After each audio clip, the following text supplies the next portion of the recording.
Welcome back. Time for Media Watch with the bit between his teeth. James Creedon, good to see you, sir. Likewise, Mark. Starting with an article on France 24's Observer's website about false images online of ISIS. That's right. It's one of these themes that comes back depending on the news story. We heard a lot about it in Gaza, for example, Mark, that fake images do circulate on social media where, of course, fact-checking is less thorough, if not completely non-existent on occasion. Well, the France 24 Observer's website has flagged quite a few images that are also fake. False images used to prove slavery and genital mutilation under ISIS. I'll just scroll down through the article to give you a couple of examples, Mark. Now, the first one is summary executions of the Yazidis. Now, you see this image here. It was supposedly taken in Iraq. It was supposedly Yazidis on a Sinjar mountain. In fact, those images were taken in Syria. It was the Shuitat clan, who rebelled against ISIS in Deir ez-Zor. So the spirit of the photo is intact in the sense that these are ISIS executions, but the actual factual location of that one is not correct. Fake photos of women allegedly sold as slaves, right? Here you can see images that were actually taken in Lebanon in 2013. This is a Shiite procession in the town of Nabatea. Now, an Iraqi parliamentarian and several websites claimed that hundreds of women from the Yazidi community had been sold as slaves, but for now there are no photos to actually illustrate that, Mark.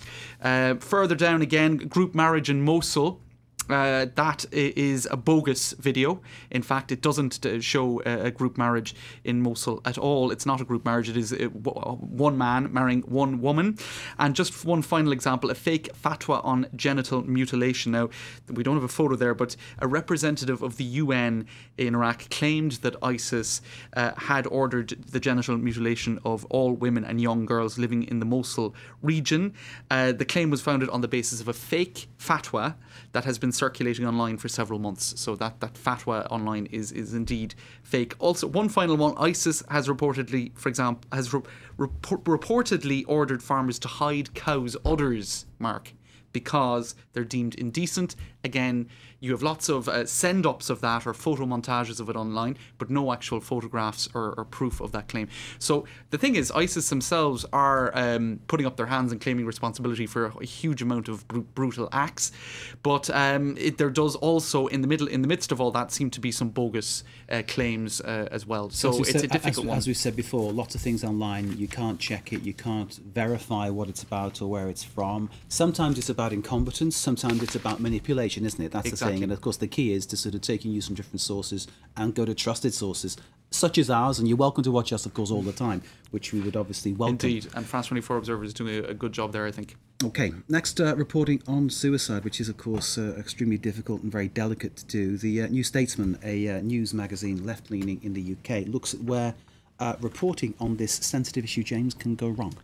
That's right, and indeed they spoke, I don't actually have the article to illustrate this, I lost it along the way, but they spoke about some suicide attempts last year, Mark. There was Paris Jackson, the daughter of Michael Jackson, and also there were a couple of other examples where it was reported on in an insensitive manner, and actually the people were still around to have to witness these reports in the newspapers later. So a couple of words of caution in articles today, Mark, about that. I won't go into too much more detail on it, but it is being flagged up that the reporting on suicide can on occasion be insensitive. Okay, let's move on to another great loss for Hollywood. Robin Williams, of course, yes, taking his own life yesterday. Today we've heard the sad news of the passing at the age of 89 of the Hollywood great Lauren Bacall. That's right, so lots of reaction online to that as well, and 14 of her best quotes. Will we go for a couple of them? Go for it. You can't always be a leading lady, she said. I am not a has-been, I am a will-be. I quite like that one. Here is a test to find out whether your mission in life is complete. If you're alive, it isn't. So right to the end, she clearly had a very strong spirit. Les Inrecuptibles, which is a French online news source and magazine, indeed, dealing with culture and films and all that kind of stuff, says headlines there: her look has been turned off, éteint, like a light, I suppose. She was known as The Look for, I suppose, a look similar to the one in the photo there that she was probably often giving to Mr. Bogart.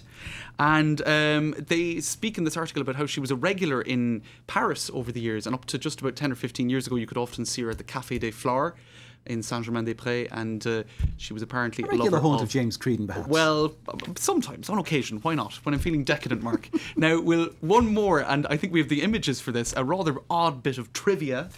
Let's roll the pictures, because we may remember this particular ditty, Madonna's Vogue, Mark, from 1990. Well, there was a whole list of Hollywood greats reamed off at one point. Let's have a listen. On the cover of a magazine, Grace Kelly, Harlow Jean, picture of a beauty queen. Jean Kelly, Fred Astaire, Ginger Rogers, dance on air. They had style. They had James, quickly, we need to end. All right, well, they've all passed on, Mark. Every single one of them. This was kind of the great age of the Hollywood golden age, and she was the last to go, Lauren Bacall. James, thank you very much indeed. James Creedon there with Media Watch. Let's cross the studio.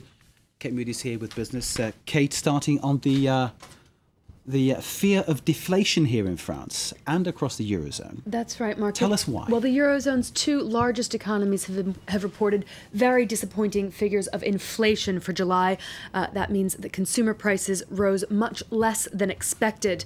Now, while lower prices does sound like a good thing for consumers, a spiral of falling prices can actually hamper economic activity, reducing overall consumer spending and dragging down the wider economy. Luke Brown explains. Not exactly what the European economy was looking for. Inflation in France in July falling 0.3% on the previous month, a seasonal decline in part down to the annual summer sales. To make matters worse, France, joined by Germany, posting year-on-year inflation figures well below the 2% level targeted by the European Central Bank. That raises the spectre of deflation, or a situation where prices actually fall, as a long-term decline in growth hurts consumer confidence and feeds into a negative cycle. The real risk is that it will set off a vicious circle. Consumers expect to see prices fall, so they're encouraged to spend less and less. That aggravates the deflationary situation, and without an intervention from the authorities, the central bank, the situation will get worse by the day. The problem is increasingly European. Spain, Portugal and Greece are already in deflation, meaning efforts to counter it require a European response. The European Central Bank, aided by national governments, has to prove that it believes that inflation will return at some point, not only by announcing investment by the states, but also by indicating that the central bank is ready to intervene and do whatever it takes to reach a balanced level. The impact will be felt at a national level too. Falling prices and sales will hurt state revenue from value-added taxes, the government's biggest source of income. Paris has calculated its VAT revenue of 136 billion euros on annual inflation at 2.5 times the recent levels. The likely shortfall set to damage efforts to reduce the national deficit. Now, there was some better news for the UK, as official figures showed the unemployment rate edging towards a 6-year low. The number of jobless people fell by 132,000 to just over 2 million. That's a rate of 6.4%, the lowest since late 2008.